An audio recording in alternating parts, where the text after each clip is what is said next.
All right, y'all. Let's see. All right, that's just going to be good enough. It might be a little bit crooked, I don't know. But so I am recording this video, y'all, on both my phone and on the webcam. So if you are going to be watching it probably on like TikTok or YouTube, you'll probably see the phone point of view. But if you're watching on Facebook, which I'm going to try to live stream this on Facebook, yeah, then it'll be on this one. So hopefully the quality is not too bad. It's not as clear as I would like it as it looks on my phone. I really like how it looks a lot better on my phone, but it's whatever. Again, I'm just trying this out and see and hope everything goes well. So, guys, today I am just coming back to y'all with another Bible chit chat. Y'all should kind of be used to it by now. I won't probably come out with these every day.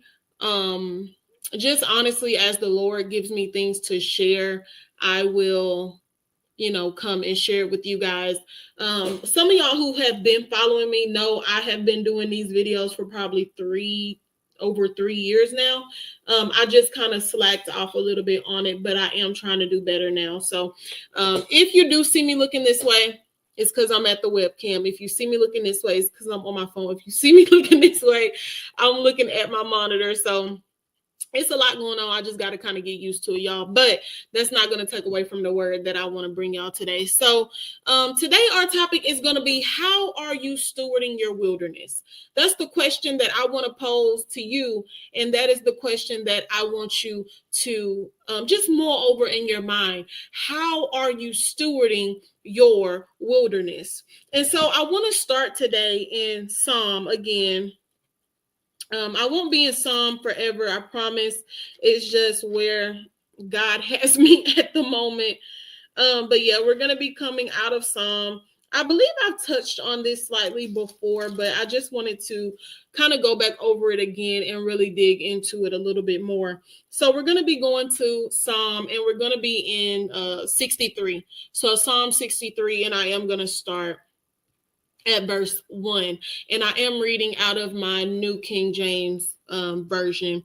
So Psalm 63 verse 1, and I actually want to start with this because this psalm in the New King James version is titled A Psalm of David when he was in the wilderness of Judah.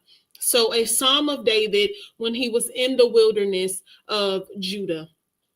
So verse 1, it says, "Oh God, you are my God. Early will I seek you. My soul thirsts for you. My flesh longs for you in a dry and thirsty land." So in a dry and thirsty land where there is no water. And so I want to just point out the words that David has chosen to use here. My soul thirsts for you. My flesh longs for you. And so David's sentiment here is honestly, even though there is no physical water, right? There's no physical water. And I know that that's what I should be focused on. However, I don't even thirst for that. Lord, I just thirst for you. And that is David's sentiment as he writes this specific piece of this psalm. And so I want to start with this point here. And I would recommend taking some notes, y'all, because there's going to be some points in this one. So I would definitely recommend taking some notes. So the first point I want to give you is going to be, even in a wilderness season, your longing for God should be greater than your longing to get out. I'll say that again. Even when you're in the wilderness, your longing for God should be greater than your longing to get out. And I say that because David here shows us so clearly and so strongly that even though he was in the wilderness, it was not the first thing on his mind. Even though he was in an uncomfortable situation, he still realized that his longing and love for God came before the situation that he was in. And so,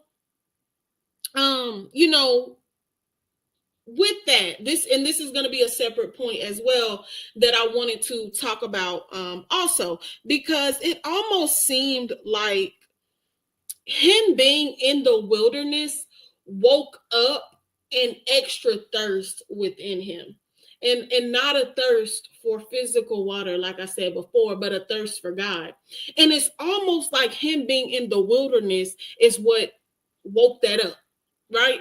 And so I want to leave you with this as well. Your wilderness is not just going to be by chance. No. Your wilderness is not just by chance, but your wilderness is a necessity. No matter what it is God needs to do, that wilderness season, whatever wilderness you're going through, is a necessity. And so I say that to say this as well, that there are some things that God only can do when you have become humbled by a wilderness experience. There's some things that God will only be able to do once you are humbled by a wilderness experience. And so with that, I had to look up, okay, God, what does wilderness even mean? Y'all know me. I'm going to look up these words, period. If I don't do nothing else, I want to know, what does this word mean? So when I looked up the word wilderness, in the Hebrew, the word wilderness is a word midbar. And that word translates a couple different ways. It translates to, of course, wilderness, or an uninhabited place. It's a tongue twist a little bit. Uninhabited place, yeah. But then it also translated to mean mouth. And so I said, okay, God, mouth. Well, what is the correlation and what is the importance of mouth and wilderness? And God gave me 2 points. The first point is we have to watch how we speak while we're in our wilderness. When we read this Psalm 63, we see that David is speaking so highly of God. Even when he's in a lowly place, David's mouth never betrayed him. David's mouth still spoke of the goodness of God. What are you speaking while you're in your wilderness? It made me think about the children of Israel and how, the Bible tells us that the children of Israel mumbled and complained while they were in their wilderness. And the mumbling and complaining brought about God's wrath on those people. And so that just really leads us to believe and to understand that the way you speak in your wilderness is important. It is.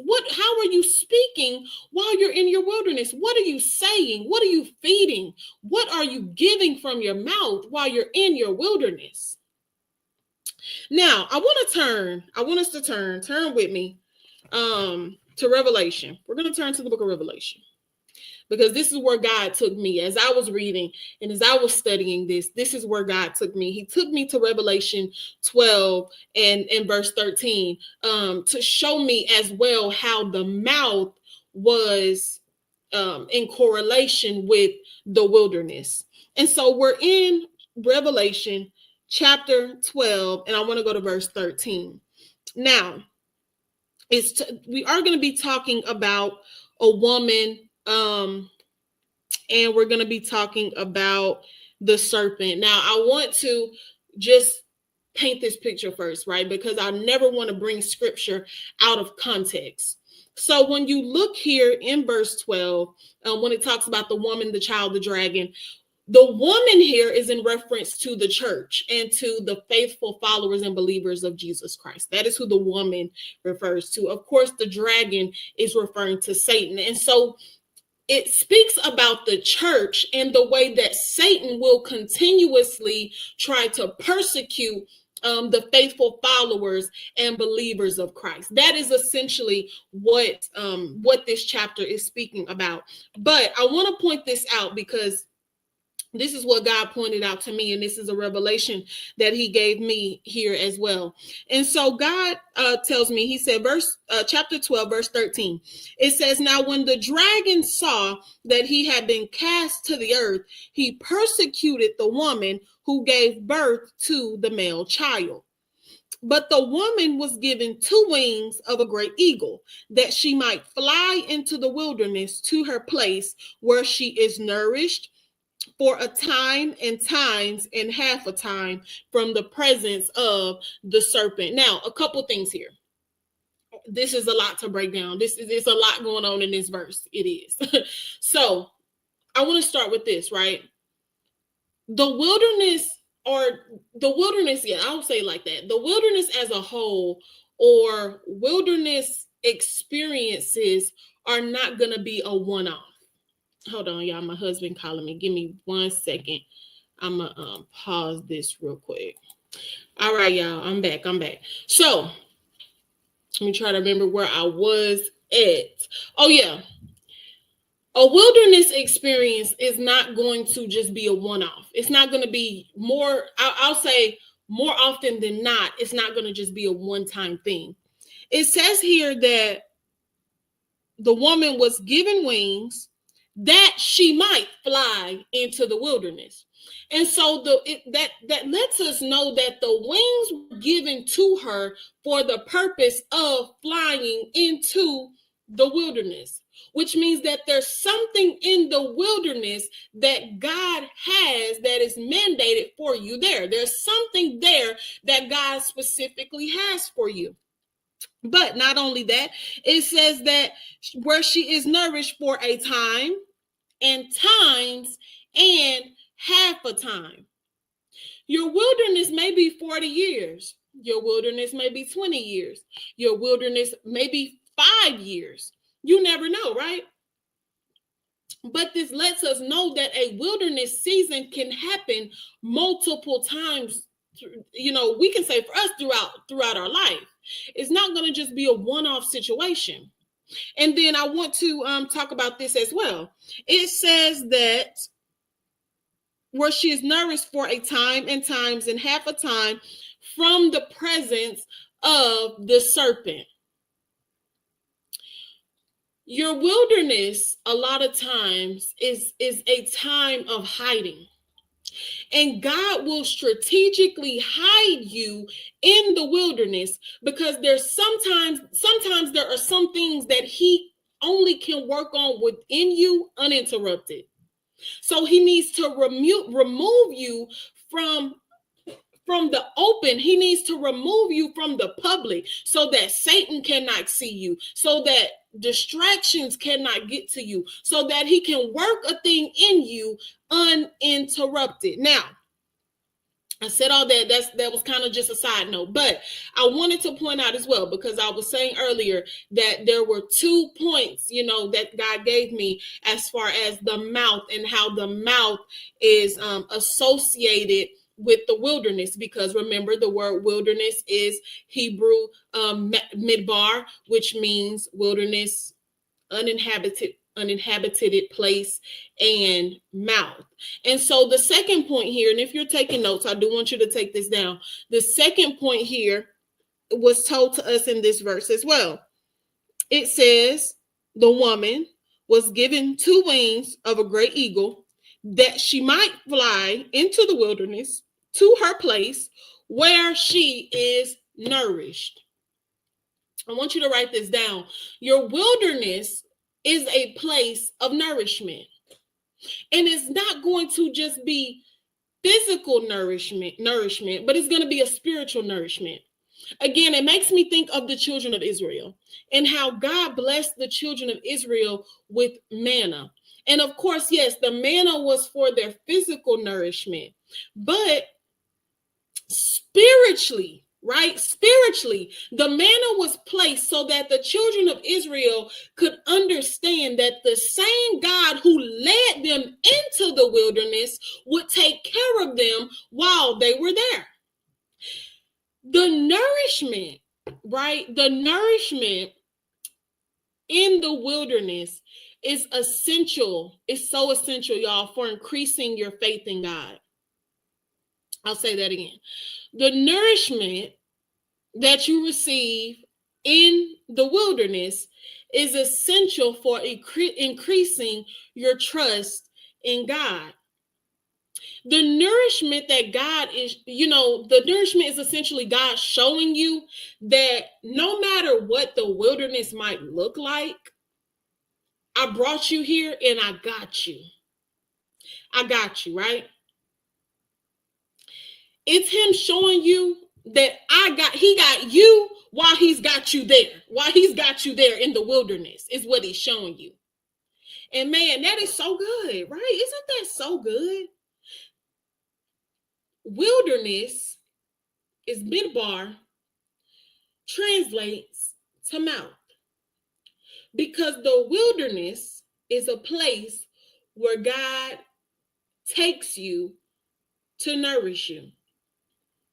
It says that she was given 2 wings that she might fly into the wilderness, to her place, meaning God had already prepared the wilderness for her. He already had prepared what she needed there in the wilderness. Don't ever think that the wilderness is sent by Satan to destroy you. No. The wilderness is sent by God to strengthen you. It might not always feel good. It might feel like we're on the outs. It might feel like, Lord, why am I going through this? God, why is nothing working out? Lord, why are you doing this? But all in all, it's there to strengthen you in whatever way God sets it to be. He might want to strengthen me in a different way than he wants to strengthen you, but it's all in strength. And so I leave you guys with the question of, again, how are you stewarding your wilderness? When we open our mouths, are we opening our mouths to murmur and complain? Or are we opening our mouths to praise and be nourished? God bless y'all. I love y'all. That's all I got. I'm headed out. Good night, y'all.